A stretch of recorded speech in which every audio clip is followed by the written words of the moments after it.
Si Laetitia Hallyday attend le verdict de la justice quant à l'héritage de Johnny Hallyday, elle pourra, quelle que soit la décision finale, toucher de l'argent sur les ventes de son mari pendant près de 70 ans.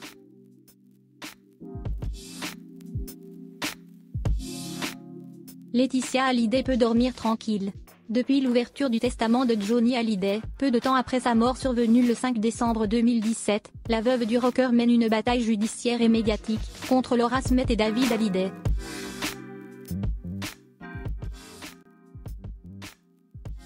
Si la justice française n'a pas encore tranché, la dernière femme de l'idole des jeunes peut être sûre de toucher l'argent des ventes du taulier, jusqu'en 2088, comme le souligne Europe 1.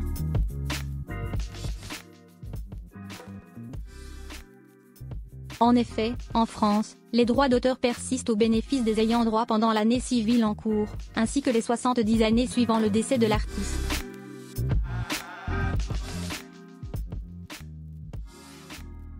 La fille d'André Boudou est donc à l'abri financièrement pendant un bon bout de temps, quel que soit le verdict qui sera rendu par le tribunal de Nanterre.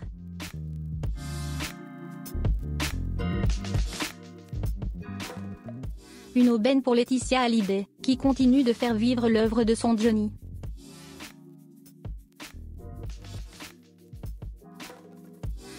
Dimanche 1er décembre prochain, 2 shows seront organisés en hommage à l'interprète de Quelque chose de Tennessee, sur la scène de l'Olympia.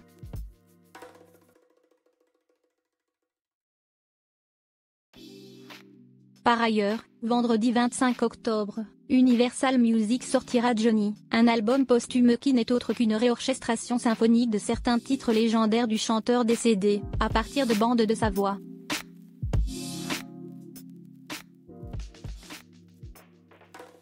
Deux livres vont également être publiés. Et ce n'est pas tout, pour le 2e anniversaire de la mort de Johnny Hallyday, le label de musique sortira un coffret de livres intitulé Un soir à l'Olympia.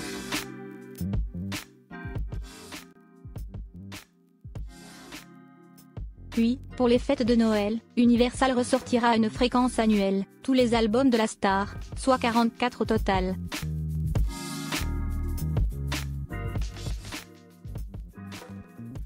La prochaine étape judiciaire se tiendra mercredi 6 novembre prochain.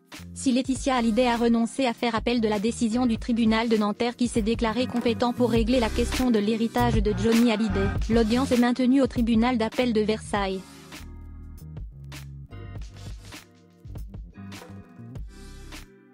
L'occasion de faire une mise au point sur les frais d'avocat. In fine, si les deux parties décident de mettre un terme à cette guerre, les 4 enfants et la veuve de Johnny Hallyday devront se partager le patrimoine du défunt.